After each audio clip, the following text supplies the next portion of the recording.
बेटा इस क्वेश्चन में पहले तो निकालना है इस इक्वेशन के एग्जैक्टली 3 रूट आने चाहिए। तो इक्वेशन क्या है? 2 sine cube x plus sine 2x into cos x plus 4 sine x minus 4 equal to 0। Correct है। तो यहां पे अगर हम साइन क्यूब को, जैसे आप लोगों ने साइन 3x का फॉर्मूला पढ़ा है, तो साइन 3x का फॉर्मूला क्या होता है? 3 sine x minus 4 sign cube x. तो 4 साइन क्यूब एक्स यहां ट्रांसफर किया तो ये कितना आया? 3 sine x minus sine 3x। तो साइन क्यूब एक्स की वैल्यू आई 3 sine x minus sine 3x upon 4। तो अगर साइन क्यूब एक्स को अगर यहां से रिप्लेस कर दें तो यहां पे क्या आएगा? 3 sine x minus sine cube x upon 4। Correct. और sine 3 sine x minus sine 3x, sine cube x नहीं, साइन 3x, क्यूब तो रिप्लेस हो गया ना। और साइन 2x को अभी फिलहाल मैं साइन 2x ही लिख के छोड़ रहा हूं into cos x plus 4 sine x minus 4 equal to 0। Clear है सबको? यहां तक सबको यहां तक बात समझ में आ गई? अब अगर क्या करें यहां पर कि इस जगह पर हम लोग ये काम करें कि साइन 2 से 2 काट दिया, ठीक है, 2 से ये 2 कैंसिल किया। अब 2 को एलसीएम दिया तो कितना आएगा? 3 sine x minus sine 3x। और 2 का एलसीएम दिया है तो ये 2 sine 2x into cos x plus 8 sine x minus 8 equal to 0। Clear यहां पर सारे बच्चों को? अब गौर से देखो तो यहाँ पे फॉर्मूला आ गया 2 साइन ए कॉस बी का फॉर्मूला आ गया। 2 साइन ए कॉस बी का अगर फॉर्मूला लगाएंगे तो फॉर्मूला क्या होता है?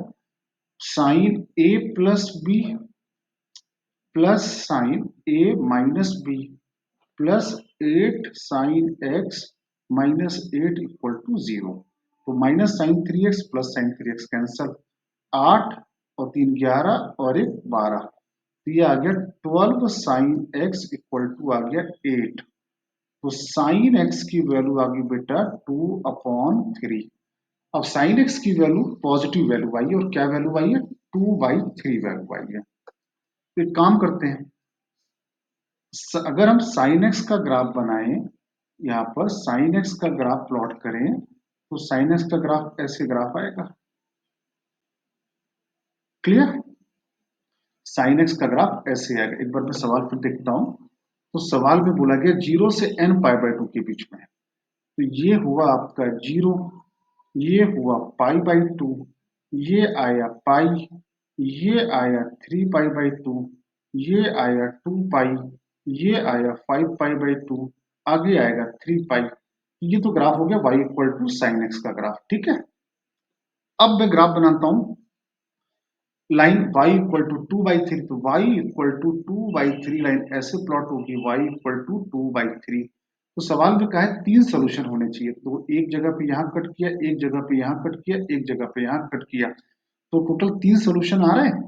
तो एग्जैक्टली अगर 3 सोल्यूशन चाहिए और सवाल में कहा गया 0 से लेकर n π/2 के बीच में, तो n की वैल्यू 100% क्या होनी चाहिए? 5 होनी चाहिए ना, तभी तो एग्जैक्टली 3 सोल्यूशन आएंगे। तो n की वैल्यू हो गई यहाँ पर 5। सबको बात समझ में आई कि नहीं भाई? यहाँ पे सवाल में कहा गया 0 से n π/2 के बीच में एग्जैक्टली 3 सोल्यूशन होने चाहिए। तो साइन एक्स का ग्राफ बनाया, 2/3 का ग्राफ बनाया, 3 जगह पे इंटरसेक्ट कराया, आगे भी इंटरसेक्ट कर रहा है, लेकिन हमको तो एग्जैक्टली 3 सोल्यूशन चाहिए, तो हमने केवल 3 जगह पे कट कराया। और जब 3 जगह पे कट कराया तो वहां पर कहां तक जा रहा है? π/2 तक जाएगा, या 3π/2 तक जाएगा, या 5π/2 तक, या 7π/2 तक। बात समझ में आ रही है? तो यहाँ पर n की वैल्यू 5 होनी चाहिए, जो कि 5π/2 तक जहां पे जाना है। अब आगे, अब सवाल में then the root of this equation belongs to, इसके रूट के बारे में बात कर रहा है। तो n की वैल्यू क्या आ गई, 5 आ गई। तो अब इसका रूट निकाल लेते हैं। तो n की वैल्यू 5 डाल देंगे तो 5x 5 माइनस 3 यहाँ पे 2 आ गया। अब इसके रूट निकाल लो, अल्फा और बीटा कितने आ रहे, minus b plus minus b square minus 4ac upon 2a। ये इसके यहाँ पे रूट आ गया। अगर इसके रूट निकालने जाओगे तो रूट लगभग कितने आ रहे हैं, -5 प्लस माइनस √17 अपॉन 2। करेक्ट है। अब जो ऑप्शन हो उसके हिसाब से यहाँ पे वेरीफाई कर लेना। तो या अप्रोक्सीमेटली अगर निकाल भी दें तो √17 कितना होता है, 4.1 के आसपास। और -5 माइनस 4.1/2, ये कितना आएगा, -9.2। और ये आएगा -9.1/2। तो इसी के बीच में जो भी है अल्फा और बीटा की वैल्यू ये आ रही है। इस हिसाब से अपना आंसर आप वेरीफाई कर लीजिएगा, ठीक है।